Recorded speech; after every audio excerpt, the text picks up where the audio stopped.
هو الحبيب الذي ترجى شفاعته لكل هول من الأهوال مقتحم.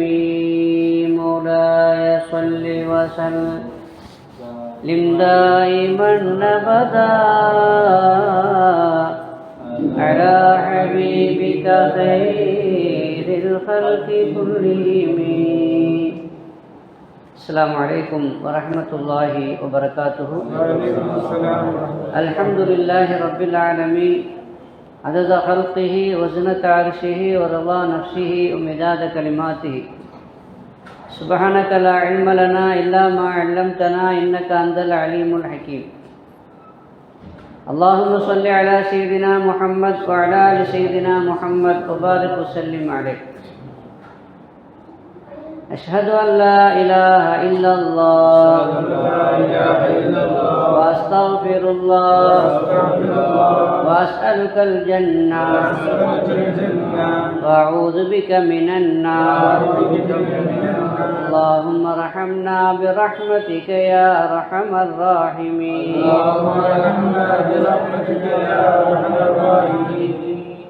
அளவற்ற அருளாளன் நிகரற்ற அன்புடையோன் எல்லாம் வல்ல அல்லாஹுவின் திருப்பெயரால் துவக்கம். அல்லாஹுவை பயந்து நடந்து கொள்ளும்படி, வாழ்வின் எல்லா நிலைகளிலும் தக்வாவுடைய வாழ்க்கையை மேற்கொள்ளும்படி முதலாக எனக்கும் உங்களுக்கும் உபதேசம் செய்து கொள்கிறேன். ரப்புல் ஆலமீன் ரமலான் மாதம் முழுவதும் பகல் காலங்களில் நோன்பு நோற்கவும், இரவு காலங்களில் நின்று வணங்கவும், பல ரமலான்கள் கிடைக்கவும் அல்லாஹ் தௌஃபீக் செய்வானார். இன்று சூரத்துல் அராஃப் ஓதப்பட்டது. அராஃப் என்றால் யார்? அராஃப் வாசிகள் என்பவர்கள் யார்? குர்ஆனுடைய தஃசீரிலே நாம் இதை விளங்கிக் கொள்ள வேண்டிய கடமை நமக்கு இருக்கிறது. ஒரு மனிதன் இறந்துவிட்டால் கியாமத் நாளில மனிதர்கள் 3 நிலையாக இருக்கிறார். குல்லு நஃப்ஸின் ஸாயிகத்துல் மௌத். அல்லாஹ் சொல்கிறான், ஒவ்வொரு ஆத்மாவும் மரணத்தை சுவைத்தே தீரும். ஃபைன்னமா துவஃபௌன உஜூரக்கும் யௌமல் கியாமா. உங்களுடைய அமல்களுக்குண்டான கூலியை நிரப்பமாக நீங்கள் கியாமத்திலே கொடுக்கப்படுவீர்கள். ஃபமன் ஸுஹ்ஸிய அனின் நாரி வ உத்கிலல் ஜன்னah ஃபக்கத் ஃபாஸ். நரகத்தை விட்டு வெளியாக்கப்பட்டு சொர்க்கத்தில் நுழைவிக்கப்பட்டால் அவன்தான் வெற்றி பெற்றான் என்று அல்லாஹ் சொல்கிறான். எனவே நரகத்திலிருந்து விடுதலையானால் மட்டும் பத்தாது, எங்கேயும் போகணும், சொர்க்கத்துக்கும் போகணும். சில நசீப் உள்ளவர்கள் சொர்க்கத்துக்கு போயிடுவாங்க, அவங்கெல்லாம் சொர்க்கவாசி. அல்லாஹ் பாதுகாக்கணும். சில பேர் நரகத்துக்கு போவாங்க, அவங்க நரகவாசி. 3வது ஒரு வகையில் இருக்குது, இவங்க சொர்க்கத்துக்கும் போக மாட்டாங்க, நரகத்துக்கும் போக மாட்டாங்க, நடுவில் இருப்பாங்க. இவங்க தான் அஸ்ஹாபுல் ஆராஃப், ஆராஃப் வாசிகள் என்று அறியப்படுகிறார். இந்த ஆராஃப் வாசிகள் யார்? சொர்க்கத்துக்கு போகிறது யாருன்னு நமக்கு தெரியும் ஓரளவுக்கு பொதுவாக. நரகத்துக்கு போகக்கூடியவங்க யாருங்கிறது நமக்கு தெரியும். ஆராஃப் வாசிகள் யார்? சொர்க்கத்துக்கும் போகாமல் நரகத்துக்கும் போகாமல் நடுவில் தொங்கிக்கிட்டு நிற்கக்கூடியவங்க, நடுவில் நிறுத்தப்படக்கூடியவங்க. இவங்க யார்? அதை பற்றி அல்லாஹ் இந்த விரிவாக சொல்கிறான். சொர்க்கவாசிகளை பற்றியும் சொல்கிறான், அஸ்ஹாபுல் ஜன்னாவை பற்றியும் சொல்கிறான், அஸ்ஹாபுல் நார் நரகவாசிகளை பற்றியும் சொல்கிறான், அஸ்ஹாபுல் ஆராஃப் ஆராஃப் வாசிகளை பற்றியும் அல்லாஹ் சொல்கிறான். நாளை கியாமத்து நாளையில் நாம் செய்த அமல்கள் நிற்கப்படும். அப்படி நிற்கப்படும் பொழுது ஃபமன் ஸகுலத் மவாஸீனுஹு ஃபௌலாயிக ஹுமுல் முஃப்லிஹூன். நன்மையின் தட்டு கணக்கு விட்டால் அவர்கள் ஜெயசீலர்கள், வெற்றி பெற்றவர்கள். அவங்க எங்கே போயிடுவாங்க? ஒமன் ஹஃபத்து மவாஸீனுஹு, அவனுடைய அந்த நன்மையின் தட்டு எடை குறைஞ்சிருச்சு. நன்மையின் தட்டு எடை குறைஞ்சிச்சுன்னு சொன்னால் அப்போ என்ன அர்த்தம்? பாவத்தின் அந்த தட்டு கூடிடுச்சுன்னு அர்த்தம். ஒமன் ஹஃபத்து மவாஸீனுஹு ஃபௌலாயிக நஷ்டவாளர்கள் என்று அல்லாஹ் சொல்றான். அப்போ சொர்க்கத்துக்கு போகணுமானா நன்மையின் தட்டு கூடணும். நரகத்துக்கு போகக்கூடியவங்க யாருன்னா பாவத்தினுடைய அந்த கணக்கு கூடணும், அவங்க தான் நரகத்துக்கு போவாங்க, இவங்க சொர்க்கத்துக்கு போவாங்க. இப்போ ஒரு சில பேர் இருக்கிறாங்க, அதை நிறுத்து பார்த்ததுல அந்த மீசான் தராசில் இவங்க நன்மைகளும் வைக்கப்பட்டது ஒரு தட்டில், அவங்களுடைய பாவங்களே வைக்கப்பட்டது இன்னொரு தட்டில். ஏதாவது ஒன்று இறங்கணும்ல, ஏதாவது ஒன்று இறங்கினாத்தானே அதை வச்சு முடிவு செய்ய முடியும். நன்மையின் தட்டு கணக்கு விட்டால் சொர்க்கம், அல்லது பாவத்தின் தட்டு கணக்குச்சுன்னா நரகம். இது என்னன்னா ரெண்டு சமமாக நிற்கிது. நன்மையின் தட்டும் பாவத்தின் தட்டும் கீழே மேலே போகலை, சமமாக நிற்கிது. இவங்க தான் ஆராஃப் வாசிகள். இவங்க சொர்க்கத்துக்கும் போக மாட்டாங்க, நரகத்துக்கும் போக மாட்டாங்க. ஏன் சொர்க்கத்துக்கு போக மாட்டாங்க அப்படின்னா, நன்மை செய்திருக்காங்கல்ல, பாதி அளவு நன்மை செய்திருக்கிறாங்க, ஓரளவுக்கு 50-50. இவங்க நரகத்துக்கு ஏன் போக மாட்டாங்கன்னா நன்மை இருக்குது, சொர்க்கத்துக்கு ஏன் போக மாட்டாங்கன்னா பாவம் இருக்குல்ல. அல்லாஹ் ரொம்ப நீதமானு, அவன் நீதத்தின் பிறகு அவன் என்ன செய்தாலும் அது நீதம் தான். அம்மா ரப்புக்க வல்லாமில் அல்லாஹ் யாருக்கு என்ன செய்யறதில்லை, அநியாயம் செய்யறதில்லை. அவன் என்ன செய்தாலும் அது என்னதான். பொதுவான விதி என்னன்னா, ஒரு நல்லவனுக்கு நரகத்தில் போட முடியுமா, போட்டாலும் அது அல்லாஹ்வுடைய நீதி தான். ஒரு பாவியை சொர்க்கத்துக்கு அனுப்பினாலும் அதுவும் அல்லாஹ்வுடைய நீதி தான். இப்போ நம்ம சொர்க்கத்துக்கு போகிறோம், அல்ல நமக்கு சொர்க்கத்தை நசி பார்க்கணும் அப்படின்னு சொல்லலாம். அப்படி சொர்க்கத்தை நசி பார்க்குறான்னா அது அவனுடைய ரஹமத்தை கொண்டு தான் அது கிடைக்குமே தவிர, சட்டம் நியாயம் பார்த்தா கிடைக்கிறதுக்கு வாய்ப்பே இல்லை. நம்ம என்ன அந்தளவுக்கு அமைச்சு இது கிழிச்சிட்டோம், அப்படி கொண்டு அமைச்சு நம்ம கிழிக்கலை. அப்படி கிழித்தவர்கள் நிறைய பேர் இருக்கலாம். யாராக இருந்தாலும் எவ்வளோ தான் அமல் செய்தாலும் எவருமே சொர்க்கத்திற்கு அமலை கொண்டு போக முடியாது. இல்லை இந்திய அகதுக்கும் இவங்களில் யாரும் வெற்றி பெற மாட்டார்கள். இப்படி அமலை கொண்டு வெற்றி பெற மாட்டார்கள். இல்லா இது அம்மது ரஹ்மதி, அல்லாஹ் அவனை தன்னுடைய ரஹமத்தை கொண்டு புரிந்து கொண்டானே தவிர. கால ரசூலுல்லாஹி ஸல்லல்லாஹு அலைஹி வஸல்லம். ஆயிஷா நாயகி அநேகமாக ஞாபகம் சரியா இருந்து ஆயிஷா நாயகி கேட்குறேன், யாரும் சொல்ல நீங்களும் அப்படித்தானா அப்படின்னு கேட்குறேன். நானும் அப்படி தான். இல்லா இந்த அம்மதிரி அல்லாஹ் ரஹ்மதி, அல்லாஹ் என்னையும் அவனது ரஹமத்தை கொண்டு புரிந்து கொண்டாலே தவிர யாரும் என்ன செய்ய முடியாது, சொர்க்கத்துக்கு போக முடியாது. அப்போ சொர்க்கத்துக்கு போகிறது அல்லாஹ்வுடைய அருளை கொண்டு தான். கேள்வி கணக்கு கேட்பான் அல்லாஹ், ஆனால் பிடிக்கணும்னு நினச்சா ஒருத்தர் நம்ப முடியாது. புகார் ஷரீஃபில் ஹதீஸ் வருது, ஃபமன் நூகிஷ உஸிப ஃபமன் ஹூசிப கத ஹலக. ஒருத்தன் கேள்வி கணக்கு விசாரணைக்கு உள்ளாக்கப்பட்டாலே அவன் செத்தான், அவன் அதாப் தாங்கிறாங்க ரசூலுல்லாஹி ஸல்லல்லாஹு அலைஹி வஸல்லம். கேள்வி கணக்கு கேட்டு நம்ம ஒன்றுக்குமே என்ன செய்ய முடியாது, சட்டப்படி சொர்க்கத்துக்கெலாம் போக முடியாது. ஏன்னா அவன் செய்த நியமத்துகள் அளவிட முடியாமல் இருக்கிறது. நாம் செய்த இபாதத்து அதுக்கு ரொம்ப கொசுறு இல்லையா. அதனால் நம்ம அமலை கொண்டு நம்ம என்ன செய்ய முடியாதுங்க. அதனால தான் சொன்னாங்க, அதான் அல்லாவா பார்த்து கேள்வி கணக்கு இல்லாமல் என்ன செய்யணும், அல்லது அல்லாவா பார்த்து லேசாக கேள்வி கேட்கணும். இல்லைன்னா அவ்வளோதான். பிடிக்கணும்னு நினச்சா ஆரம்பிச்சிடும். இன்கம் டேக்ஸ் ஆஃபீஸர் வந்து நம்மளை பிடிக்கிறாங்கன்னு வச்சுக்கிட்டா என்ன செய்ய, அவன் பிடிக்கணும்னு நினச்சா நோண்டுவான்ல, நோண்டுன்னா அவ்வளோதானே, தப்ப முடியாதுல்ல. அது மாதிரி அதை விட மேலானதாக இருக்கும். ஆக ரப்புல் ஆலமீன் நம்மளை சொர்க்கத்துக்கு நசீபாக்கணும். எதை கொண்டு, ரஹமத்தை கொண்டு தான் அல்லாஹ் நமக்கு நசீபை கொடுக்கணும். இப்போ நன்மையுடைய தட்டும் அதே மாதிரி பாவத்தின் தட்டும் சமமாக ஆகிவிட்டது என்றால், மன் சபத் ஹசனாத்துஹு வ செய்யிஆத்துஹு ஃபஹுவ அஸ்ஹாபுல் அஅராஃப். நன்மையும் தீமையும் சமமாக ஆகிவிட்டால் அவங்க தான் யார், ஆராஃப் வாசிகள். இவங்க சொர்க்கத்துக்கும் போக மாட்டாங்க, நரகத்துக்கும் போக மாட்டாங்க. இவங்க சொர்க்கத்தையும் பார்ப்பாங்க, நரகத்தையும் பார்ப்பாங்க. சொர்க்கத்தில் உள்ளவர்களையும் பார்ப்பாங்க, நரகத்தில் உள்ளவர்களையும் பார்ப்பாங்க. ஒனாதோ அஸ்ஹாபுல் ஜன்னா, சொர்க்கவாசிகளை பார்த்து சொர்க்கவாசிகளே சலாம் சலாம் அலைக்கும் சொல்லுவாங்க. ஆனால் வஹும் லம் யதுகுலுஹா அன் சலாமுன் அலைக்கும் லம் யதுகுலுஹா. சொர்க்கவாசிகளை பார்த்து சலாம் சொல்லுவாங்க, ஆனால் சொர்க்கத்துக்கு போக மாட்டாங்க. வஹும் யத்மஊன், ஆனால் ஆசை இருக்கும், இருக்காதா? அவங்கெல்லாம் பார்த்து சுகமாக இருக்கிறாங்க, சொகுசாக இருக்கிறாங்க, நமக்கு என்ன செய்ய முடியலையே, அந்த நசீபு நமக்கு இல்லையே அப்படிங்கிற ஒரு ஆசை, சொர்க்கத்துக்கு போகணுமேங்கிற ஆசை இருக்கவே தவிர என்ன செய்ய மாட்டாங்க, சொர்க்கத்துக்கு. இந்த பக்கம் நரகவாசிகளை பார்ப்பாங்க. வைதா சரிபத்த அபுசாரும் தில்காஹ அஸ்ஹாபின்னார்.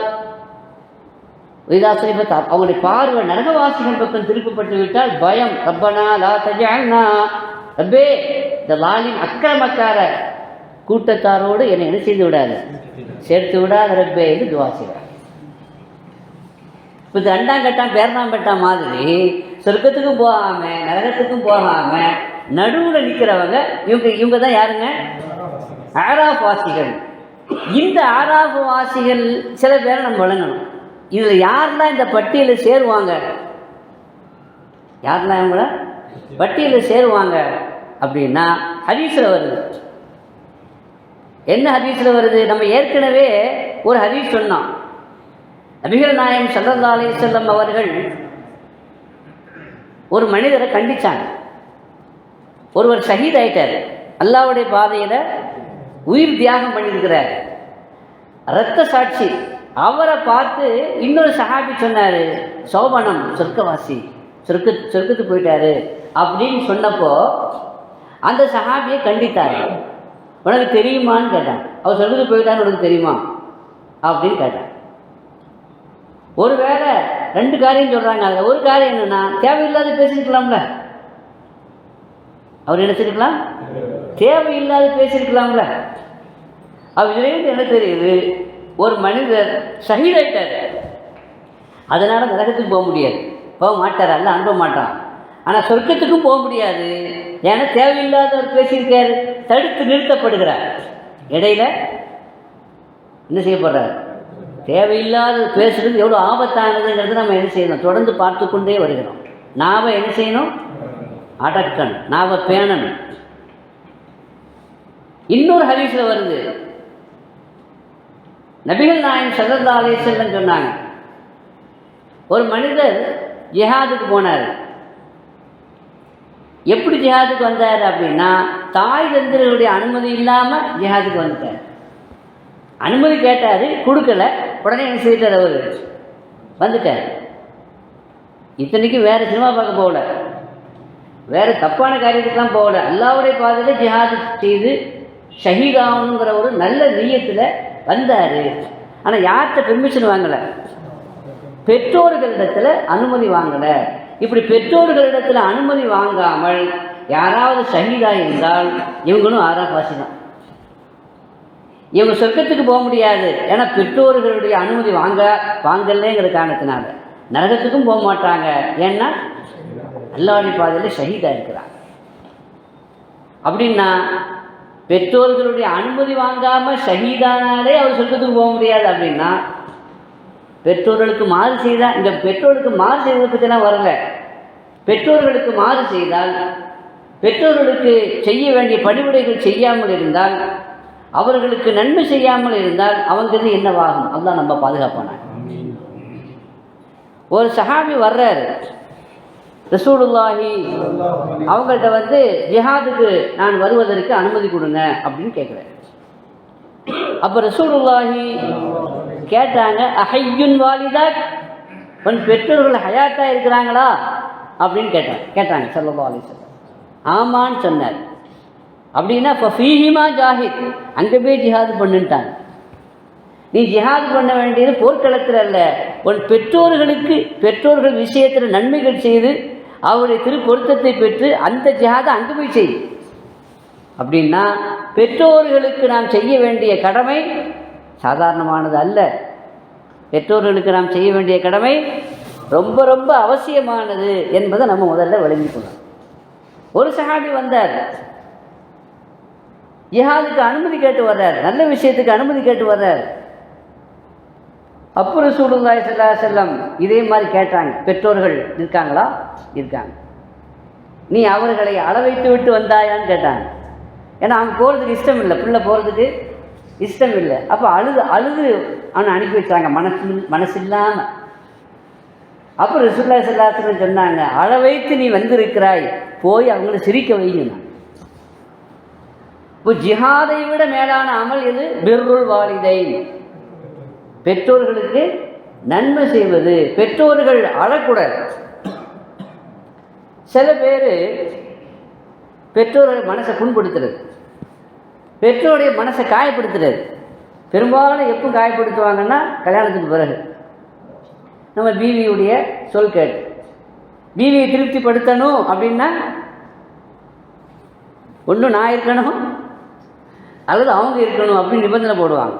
தனி போன்னு சொல்லி வெளியேற்றுறது. நம்ம பீவி வெளியேற்ற மாட்டோம், வேறு வழி இல்லை. பிள்ளையெல்லாம் பெற்றாச்சு, எங்கே அனுப்பா? அதனால் கடைசி நிர்பந்தத்திற்கு ஆளாகி விடுகிறாங்க. எங்கே அனுப்பி விடுகிறான்? எங்கெங்கே அனுப்புகிறான்? அது அந்த இடத்துக்கு என்ன பேர்? முதியோர் இல்லம். முதியோர் இல்லத்துக்கு அனுப்புகிறான். அதான் ஒருத்தன் கவிதை எழுதுனான். இல்லை, அதாவது அவனுடைய வீட்டுக்கு இல்லத்துக்கு பேர் அன்னை இல்லம். அவனுடைய வீட்டுக்கு என்ன பேர்? அன்னை இல்லம். ஆனால் அன்னை இருப்பதோ முதியோர் இல்லம் அப்படின்னு. ஆக இப்படிப்பட்ட நிலையில் நாம் என்ன செய்கிறோம்? இருக்கிறோம். அல்லாஹ் பாதுகாக்கணும். சில பேர்ட்டு நான் ஒரு ஆள்கிட்ட சொன்னேன், நம்ம மாணவர் தான், அவர்கிட்ட சொன்னேன், எப்பா பெற்றோர்கள் அழுகிறார்கள், நீ ஒரு ஆலிமாக இருந்து இப்படி செய்யலாமா? அவங்க அழுகை கண்ணீர் வடித்தால் என்ன ஆகும் உன்னுடைய நிலைமை அப்படின்ட்டு. போய் மன்னிப்பு கேளு, அவங்களுக்கு செய்ய வேண்டிய கடமைகளை செய் அப்படின்னு சொன்னப்போ அந்த பையன் சொன்னான், நீ எல்லாம் சொல்கிறதான் சரிதான், ஆனால் அவங்க என்ன பண்ணாங்கன்னு உங்களுக்கு தெரியுமான்னு கேட்டான். பெற்றோர்கள் மீது புகார் சொல்ல வர்றான் அவன். தெரியுதுல, இந்த போக்கை பார்த்தா, ஸ்டைலை பார்த்தா தாயின் மீது அவன் குற்றச்சாட்டுகளை சொல்ல வர்றான். இங்கேயும் காரணம் அங்கே பீவி தான். அப்போ அந்த தாய் என்ன பண்ணான்னு தெரியுமான்னு சொல்ல வர்றான். நான் சொன்னேன், அவன் என்னமும் செய்துட்டு போட்டோம், அதை பற்றி இங்கே பேச வச்சு. உன் தாய் என்ன செய்தாங்க? உன வேலை உனக்கு அநியாயமே செய்தாங்கன்னே வச்சுக்குவோமே, அநியாயமே செய்தாங்கன்னே வச்சுக்குவோமே. ஆனாலும் கூட ரசூலுல்லாஹி ஸல்லல்லாஹு அலைஹி வஸல்லம் தீர்ப்பு தாயின் பக்கம் தான் இருக்குது. ஸல்லல்லாஹு அலைஹி வஸல்லம் சொன்னாங்க, பெற்றோர்களை கவனிக்க வேண்டும், பெற்றோர்களுக்கு உதவி செய்ய வேண்டும் என்று சொல்லிவிட்டு வயின் நலமாக் வயின் நலமாக் வயின் நலமாக் 3 தடவை சொன்னாங்க. அந்த 2 பேரும் உனக்கு அநியாயம் செய்தாலும், அந்த 2 பேரும் உனக்கு அநியாயம் செய்தாலும், அந்த 2 பேரும் உனக்கு அநியாயம் செய்தாலும் அவங்களுக்கு தான் நீ உதவி செய்யணும்னு சொன்னாங்க. அப்போ அதிலேருந்து எந்த கேஸையும் 2 பேரும் விசாரிக்கணும். ஆனால் பெற்றோர்களா அல்லது மனைவியா என்று வரும் பொழுது அவங்க அநியாயமே செய்தாலும் நீ யாருக்கு தான் உதவி செய்யணுங்கிறாங்க அப்படின்னு ரசூலுல்லாஹி ஸல்லல்லாஹு அலைஹி வஸல்லம் சொன்ன பிறகு இந்த கேஸை நம்ம விசாரணைக்கே என்ன செய்ய முடியாது, எடுத்துக்கொள்ள முடியாது. அதனால் நீ என்னவா இருந்தாலும் அதை பற்றி பேசாதன்னு சொன்ன. இதை நாம் விளங்கிக் கொள்ளணும், நாம் விளங்கிக் கொள்ளணும். ஆக பெற்றோர்களுக்கு மாறு செய்வது அது எவ்வளோ பெரிய பாவம் என்றால், அது எவ்வளோ பெரிய அநியாயம் என்றால், அது நம்மை சொர்க்கத்தை விட்டும் தடுத்து விடும். நீ பெற்றோர்களுக்கு மாறு செய்துவிட்டு ஜிஹாதிலேயே கலந்து கொண்டு ஷஹீதாக ஆனாலும் கூட என்ன செய்ய முடியாது, சொர்க்கத்துக்கு போக முடியாது. ஷஹீதான காரணத்தினால் வேணுமானால் நீ நரகத்துக்கு போகாமல் இருக்கலாம். ஆனால் பெற்றோர்களுக்கு மாறு செய்த காரணத்தினால எங்கே போக முடியாது. ஃபீஸபீலம் வஃபாத்தானா இப்படி, ஃபீஸபீல வஃபாத் ஆகாமல் பெற்றோர்களுக்கு நீ மாறு செய்தா அல்லாஹ் பாதுகாக்கும். நம்ம நிலைமை என்னவாகும்? பெற்றோர்கள் மனசு திருப்தியாக இருந்தால் சக்கராத்து கஷ்டமாகிவிடும், களிமா வராது நாவில். அல்லாஹ் பாதுகாக்கணும். எனவே பெற்றோர்கள் விஷயத்தில் நான் ரொம்ப ஜாக்கிரதையாக என்ன செய்யணும், நாவை ரொம்ப அடக்கணும். அல்லாஹ் பெற்றோர் விஷயத்தில் என்ன சொல்கிறான்? வகலா ரப்புக அல்லா தஅபுது இல்லா இய்யாஹு வபில் வாலிதைனி இஹ்சானா. அல்லாஹ் என்ன சொல்கிறான்? அல்லாஹ் விதித்து விட்டான். வகலா ரப்புக, ஜட்ஜ்மெண்ட் ஆயிடுச்சு. தீர்ப்பு வர்றதுக்கு முன்னாடியாவது நம்ம என்ன செய்யலாம், ஏதாவது வாதாடலாம். ஆனால் அல்லாஹ் தீர்ப்பு முடிச்சுட்டான். வகலா ரப்புக, அல்லாஹ் ரப்பு வந்து ஜட்ஜ்மெண்ட் பண்ணிட்டான். என்ன பண்ணிட்டான்? அல்லாஹ்வை தவிர வேறு யாரையும் நீங்கள் என்ன செய்யக்கூடாது. இது முடிவான தீர்ப்பு. அல்லா தஅபுது இல்லா இய்யாஹு.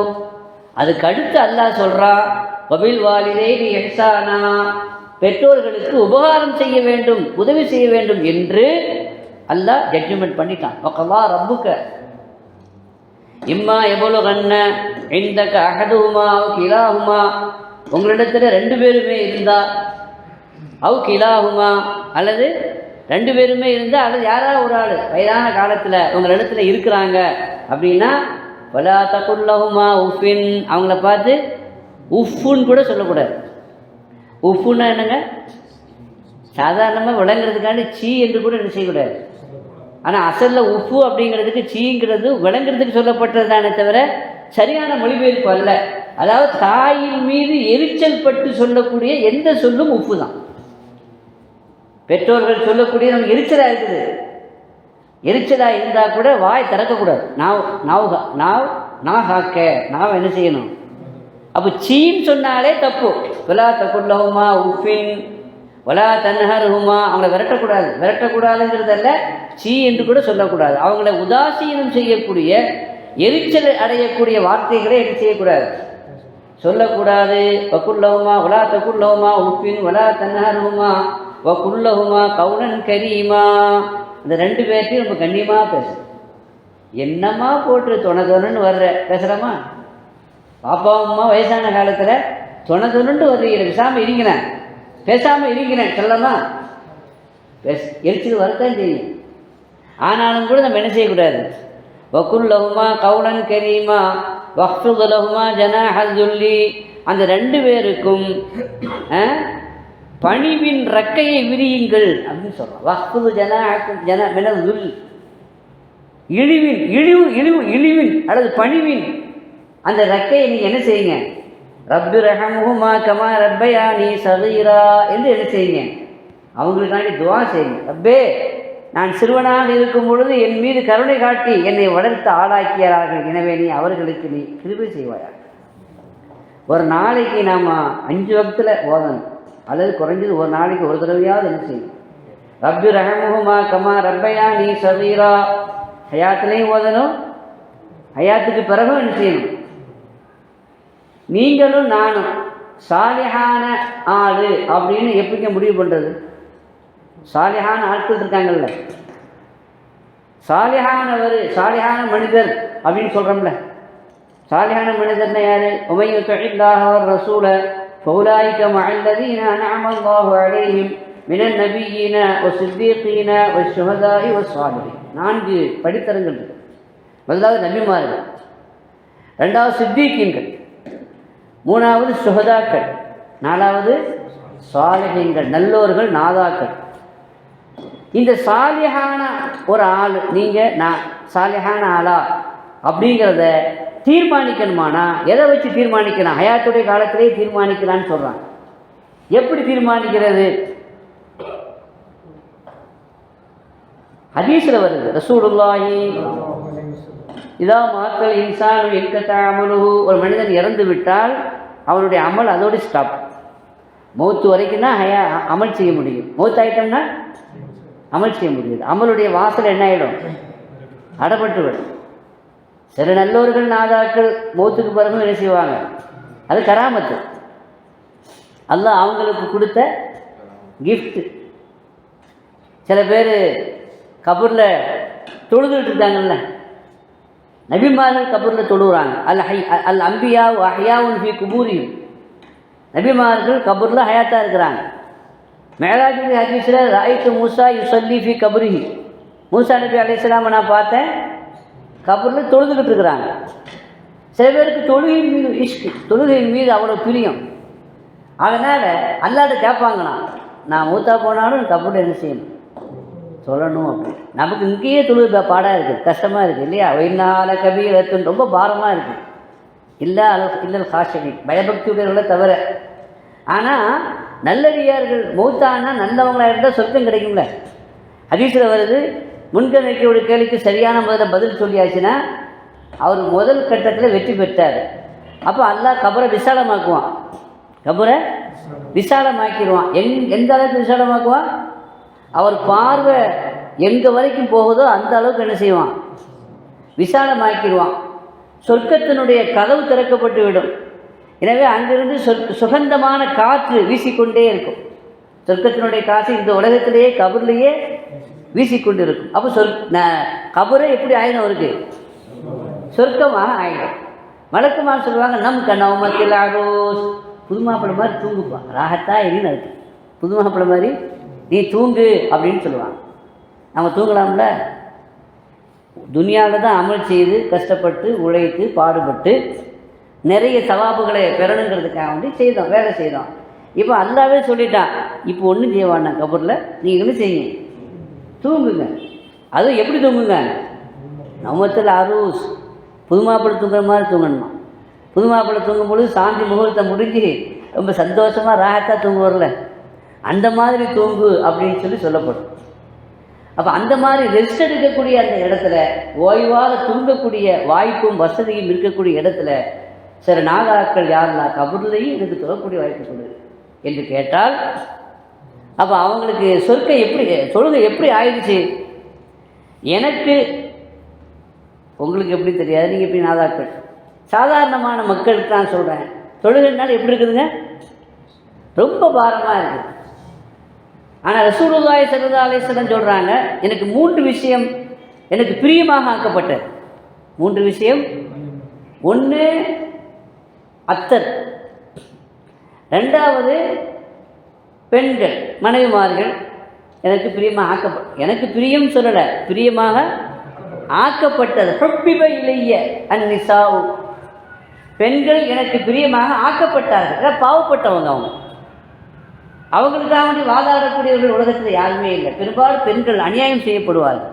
அதனால் அவங்கள் மீது உள்ள கருணையின் காரணமாக எனக்கு அந்த பிரியத்தை என்ன செய்யப்பட்டது. 3வது சொல்கிறாங்க, ஜுஇலத் குர்ரத்த ஐனி ஃபிஸ் ஸலாத், என்னுடைய கண் குளிர்ச்சி தொழுகையில் ஆக்கப்பட்டதுங்கிறாங்க. அப்போ ரசூலுல்லாஹ்வுக்கு தொழுகைங்கிறது எப்படிங்க? ராகத்தானது, அதுதான் அவங்களுக்கு கண் குளிர்ச்சி. அதே மாதிரி அந்த வழியில் வந்த நாதாக்கள் நல்லோர்களுக்கும் தொழுகை என்பது எப்படி இருக்காது? அயற்சியாக இருக்காது, களைப்பு, அதாவது பாரமாக இருக்காது. பின்ன எப்படி இருக்கும்? சாபித்துல் பன்னானி ரஹ்மத்துல்லாஹி அலைஹி அவர்களை கபூரில் அடக்கம் பண்ண பிறகு ஒரு ஆள் என்னுடைய பரிசு நான் கபூரில் குனியும் பொழுது விழுந்துருச்சு அப்படின்னு பின்னாடி கம்ப்ளைண்ட் பண்ணார். அப்போ அது எடுக்கணும் அப்படின்ட்டு. அப்போ அது எடுக்கிறதுக்காண்டி கபூரை தோண்டினாங்க. கபூரை தோண்டினா அங்கே கபூரில் எழுந்து தொழுதுட்டுருக்கார் சாபித்துல் பன்னானி ரஹ்மத்துல்லாஹி. அதை எடுத்துட்டு கண்ணியமான முறையில் அடக்கம் செய்துட்டாங்க. அவங்க வீட்டில் போய் கேட்டாங்க, அப்படி என்ன அவர் எப்படி என்ன அமல் செய்தார், அவர் அல்லாட்ட ஏதாவது துவா கேட்டாரா என்று கேட்கும்போது அவங்க மகள் சொன்னாங்க, அவங்க ஒரு துவா கேட்டது எனக்கு தெரியும். என்ன துவானா, யாருக்காவது கபூரில் தொழக்கூடிய நசீபை கொடுக்குறதா இருந்தால் எனக்கு அந்த நசீபை கொடு என்று துவா செய்வார். நல்லா கபூல் ஆகிட்டான். ஆக சொல்ல வந்த விஷயம் என்னங்க? எங்கேயோ போகுது பேச்சு. பாருங்க, அது சரி, அது பொது தலைப்பு. இதுக்கு முன்னாடி இந்த விஷயம் சொல்லிட்டு இருந்தேன்.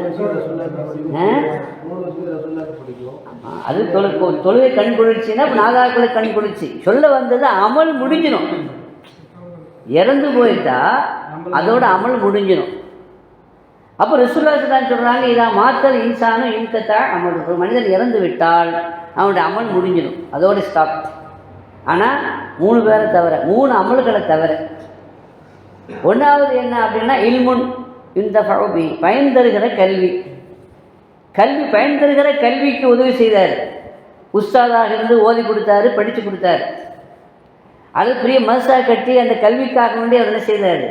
அந்த கல்வி ஸ்தாபனம் நடக்கிற வரைக்கும் காலமெல்லாம் அவருக்கு என்ன கிடைக்கும்? அந்த அமல் ஒரு தடவை தான் செய்திருப்பார், ஆனால் அவர் நன்மை வந்துக்கிட்டே இருக்கும். அதே மாதிரி முராபித், இந்த ஹதீஸ்ல வருது. முராபித் அப்படின்னா எல்லை காவல் படையில் சேர்ந்து பணி செய்கிறார். எல்லை காவல் பணியில் ஒரு நாட்டினுடைய எல்லையை, இஸ்லாமிய நாட்டினுடைய எல்லையை பாதுகாக்கிறது ரொம்ப முக்கியமான பணியில்.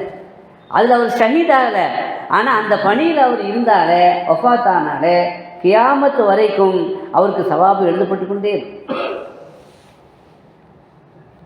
அந்த முராபித்து அந்த விஷயத்தில் வருது. ஒரு தொழுகையை முடிச்சுட்டு இன்னொரு தொழுகை எதிர்பார்த்துக்கிட்டே இருக்கிறார். ஒரு இபாதத்தை முடிச்சுட்டு அடுத்த தொழுகைக்கு ரெடியாக இருக்கிறார். அடுத்த தொழுகைக்கு அடுத்த இபாதத்துக்கு ரொம்ப ஆயத்தமாக இருக்கிறாருன்னா ஃபதாலிக்கும் ரபாத்துன்னு சொன்னாங்க. அதுவும் ரபாத் தான் சொன்னாங்க. ஆக 3 அமலில் 1 என்னது? கல்வி. 2 சதகத்தும் ஜாரியா, நிலையான தர்மம் இல்லையா, நிரந்தரமான தர்மம். மூணாவது என்னது? வலதுன் சாலிஹுன் யதுஉ லஹு, அதாவது பெற்றோர்களுக்கு துஆ செய்யக்கூடிய சாலிஹான பையன். அப்போ அதில் இந்த ஹதீஸில் என்ன தெரியுது? யார் பெற்றோர்களுக்கு துஆ செய்வாரோ அவர் சாலிஹ். வலதுன் சாலிஹன், சாலிஹான பையன். சாலிஹான பையனுக்கு என்ன அடையாளம்? அவர் பெற்றோர்களுக்கு துஆ செய்கிறாரா அப்படின்னா அவர் யாரு தான்? சாலிஹான பையன் தான். இப்படின்னு யார் சொல்றா?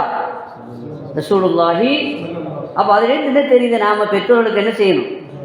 துஆ செய்யணும். ஹயாத்திலையும் துஆ செய்யணும், மௌத்துக்கு பிறகும் துஆ செய்யணும். ஆக சொல்ல வந்த விஷயம், பெற்றோர்கள் விஷயம் ரொம்ப கேர்ஃபுல்லாக நாம் கையாள வேண்டிய, ரொம்ப எச்சரிக்கையோடு கையாள வேண்டிய ஒரு விஷயம். கொஞ்சம் பிசகுனாலும் கரணம் தப்புனா மரணம் தான். எனவே பெற்றோர்கள் விஷயத்தில் ரொம்ப எச்சரிக்கையாக இருக்கணும். எந்த அளவுக்கு அது சொல்லப்பட்டிருக்குது அப்படின்னா, அல்லாஹ்வுடைய பாதையில் ஜிஹாது பண்ணி ஷஹீதாக ஆனாலும் கூட இவர் பெற்றோருடைய சொல்ல கேட்கலன்னா, அல்லாஹ்வுடைய பாதையில் ஜிஹாது செய்வதற்கே பெற்றோருடைய அனுமதி இல்லாமல் போகக்கூடாது அப்படின்னா கொஞ்சம் கவனிச்சுக்கங்க.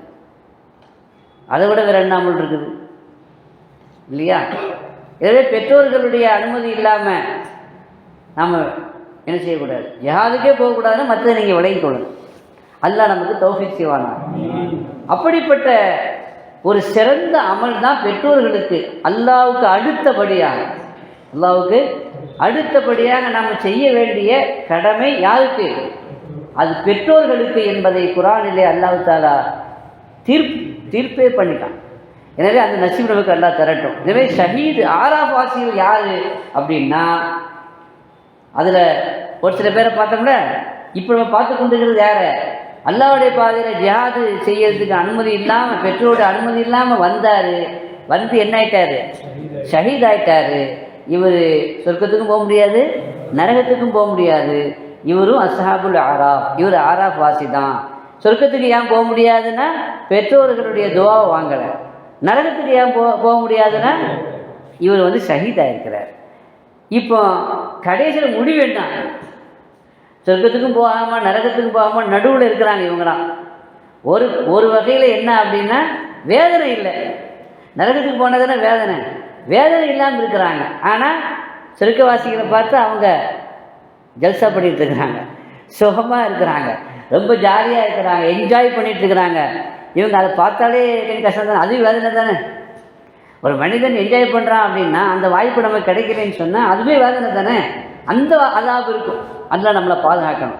சரி, இப்போ இந்த அஸ்ஹாபுல் ஆராஃபுடைய முடிவு என்ன? அல்லாஹ் கடைசியில் கொஞ்சம் காலம் அவன் போட்டு கொஞ்சம் ஒரு வாட்டிட்டு அல்லாஹ் என்ன செய்வான் பின்னாடி? ஏன்னா நரகத்துக்கு தான் அனுப்ப முடியாதுல்ல. அதனால் கடைசியில் என்ன செய்வான்? அது எப்போ அனுப்புகிறான்னு தெரியாது. அவங்களுடைய நிலையை பொறுத்து, அவங்களுடைய தரத்தை பொறுத்து அது உடனே அனுப்பலாம், அல்லது கொஞ்சம் காலம் கழித்து அனுப்பலாம், அது ரொம்ப காலம் கழித்து அனுப்பலாம். அல்லாஹ் நம்மளை பாதுகாக்கணும். நாம் சொர்க்கவாசியாக ஆகணும். அல்லாஹ் நம்ம தௌஃபீக் செய்வானாக.